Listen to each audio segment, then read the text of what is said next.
Jumbo!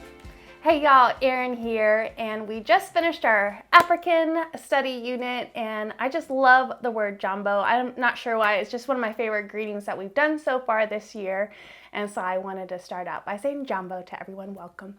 So I am here today to give our 4 and 5 month homeschool update. So this is going to be my third video in this series. I did a 1 month, and then I did a 2 and 3 month update video, and so I will link those below if you want to keep up with the whole year as we're going through. But we are currently we're on week 21 of 34, and it's going so well. Some of my favorites this year are the Bible things and the missionary stories, the geography, science, and also our read aloud. So I'm going to get a little bit more detailed in those things. And the other things I'm going to talk about too, I like them too. They're just not my very, very favorite. So I have 3 kiddos. I have my oldest one is in the 3rd grade. He's 8, and we're doing exploring countries and cultures. My middle child is 5. We're doing kindergarten with her. And my little one, who just turned 4 yesterday, he is doing the All Aboard the Animal Train, the preschool program, and I will talk about those coming up. I'm going to start out with exploring countries and cultures.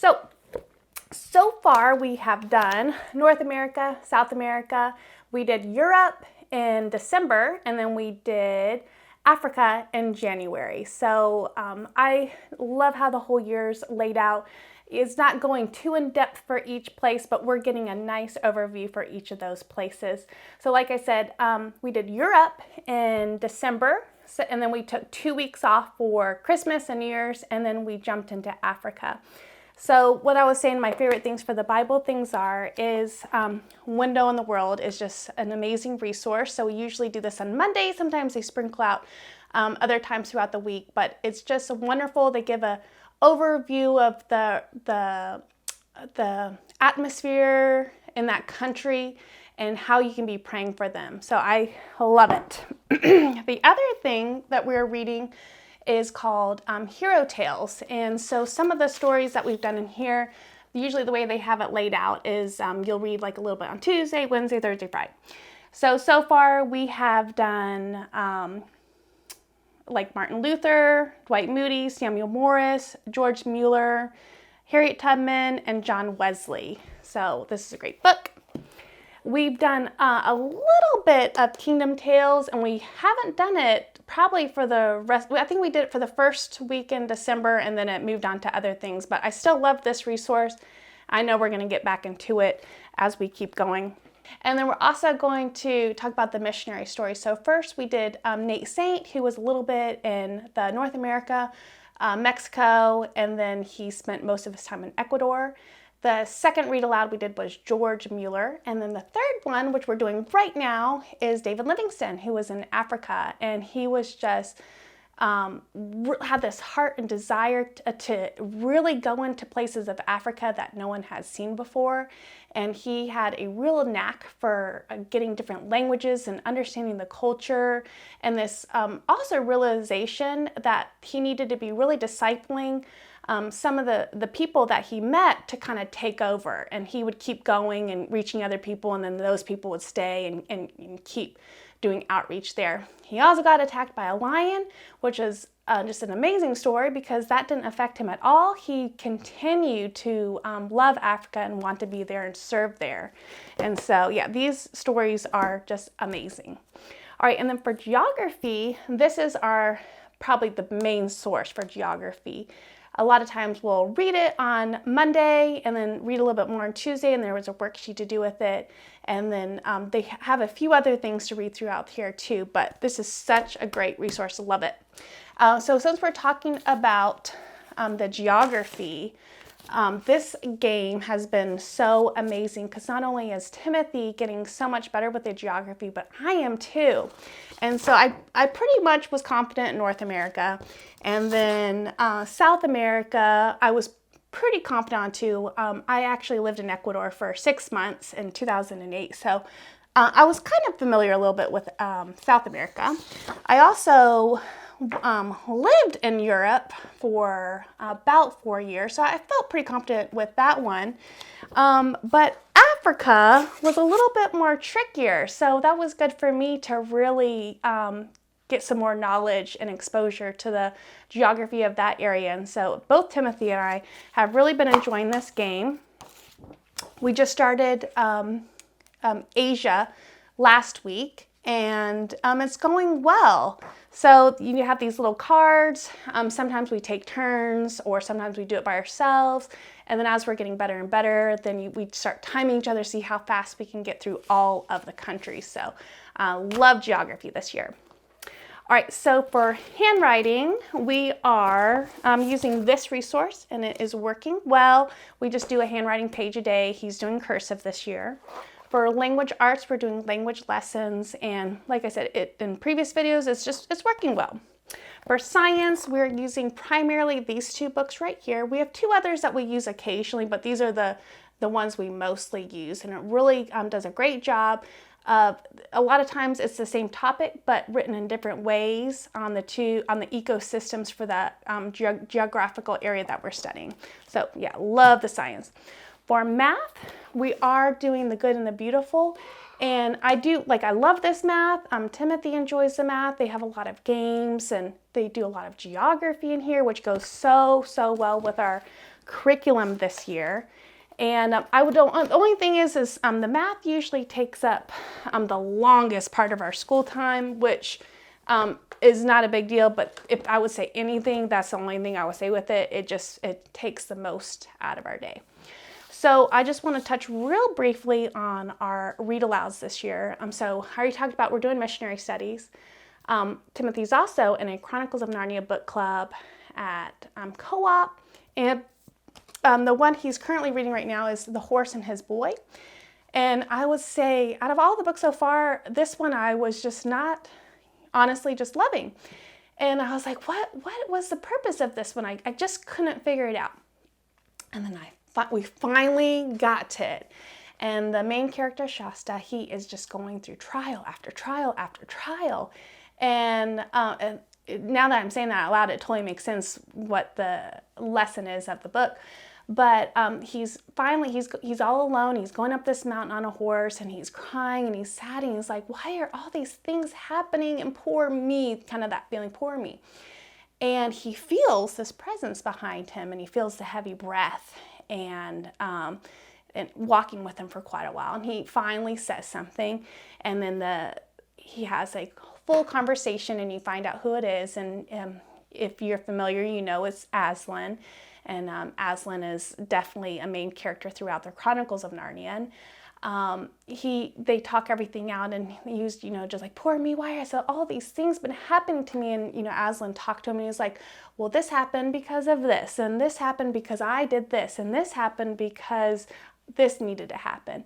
And it was like, oh my goodness. And it's just like in our day-to-day life, we will go through trials. And but Aslan was there the whole time with Shasta, just like Jesus is there all the time, walking through our trials with us. So I am a huge fan of C.S. Lewis and the Chronicles of Narnia, and I cannot believe I was 40 years old before I finally read any of the Chronicles of Narnia books. But we're about halfway through these now, and we'll read the whole series this year. They're outstanding.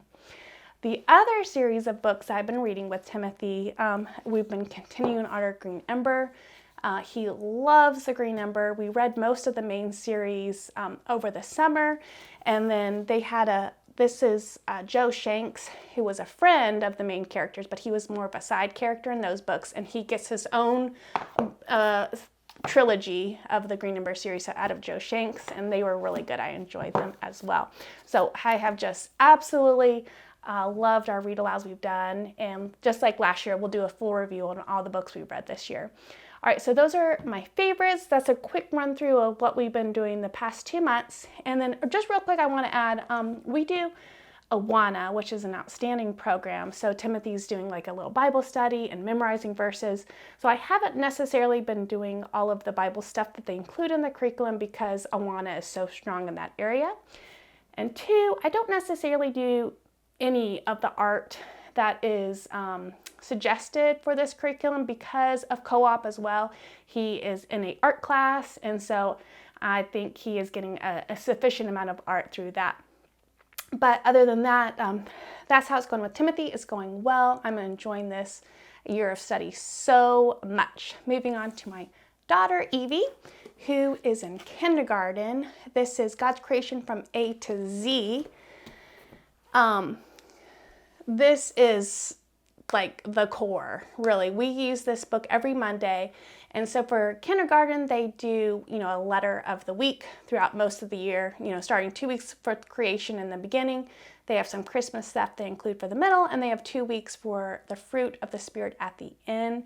But this is really the core of throughout the whole year. You always start Monday with your letter of the week and the little kind of like a science topic or information on that subject. And it's got like a Bible verse and something to remember from that. So we always start with that. And then we have different things. I keep all of her work in her binder, but they usually have, so her schedule is about 30 minutes-ish a day. We always do her calendar. We always do her 100 chart, which we keep track of with the straws. And then she has a worksheet for each day. And then I will read her a book, and then she'll practice reading to me. That's kind of like the core of her curriculum.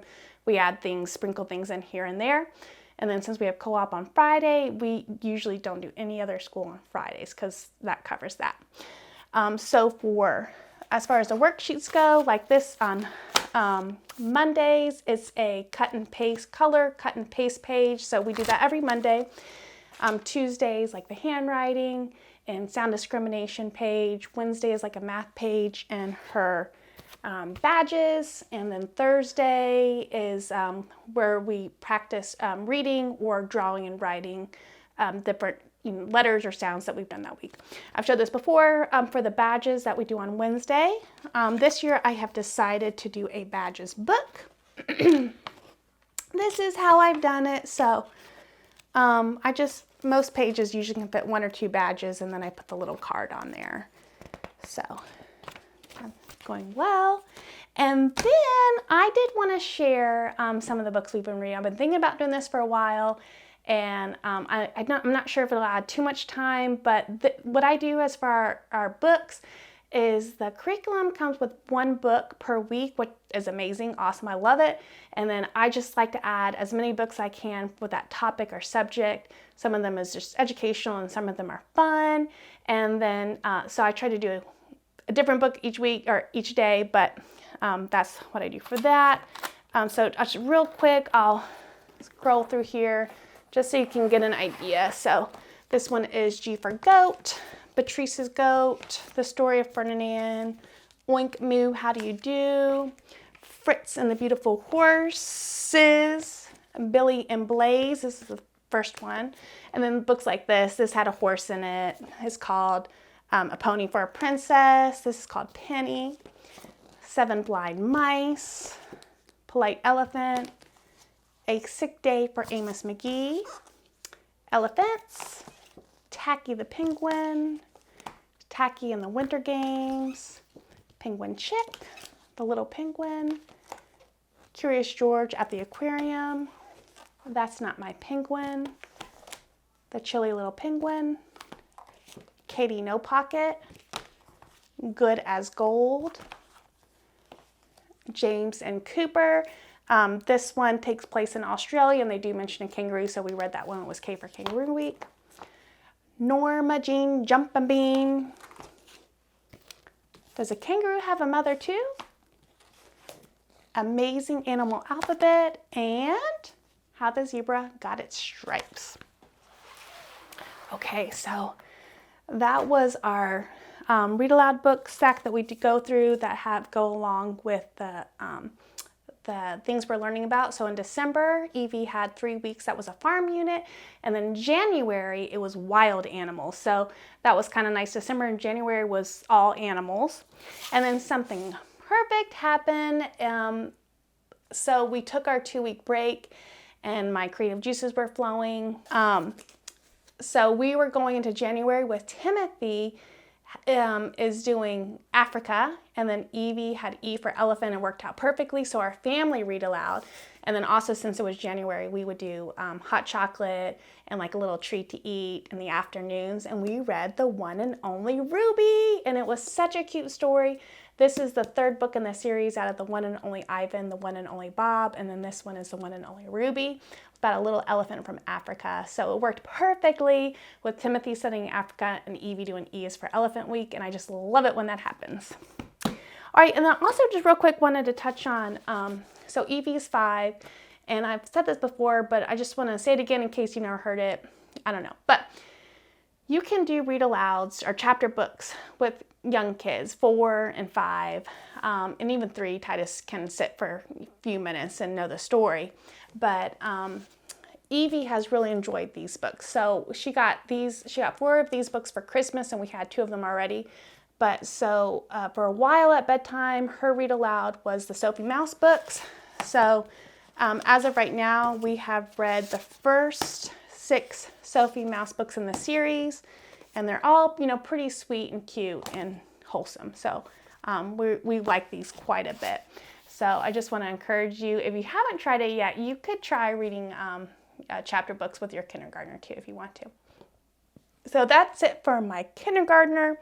And then moving on to my preschooler, who just turned 4, we are doing All Aboard the Animal Train. So again, for him, we do school 1 or 2 times a week, real calm, real gentle.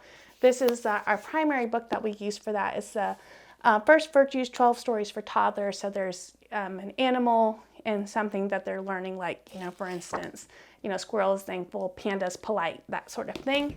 And then for each unit there, we make a poster that we put on our bulletin board that coincides with the number.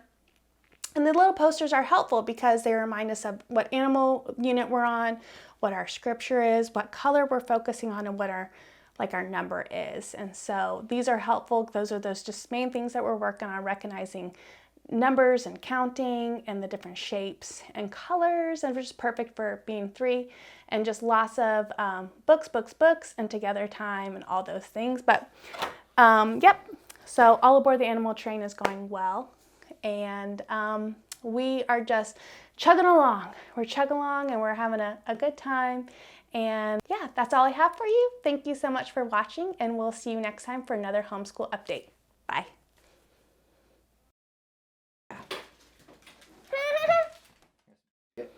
Hi, Penny.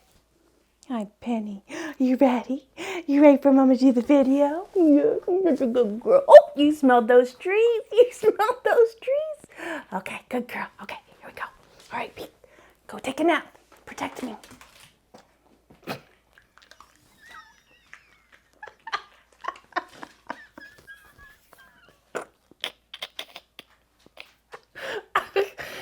Oh, I don't think that's gonna work, but it's silly. Should we turn this off and restart the audio?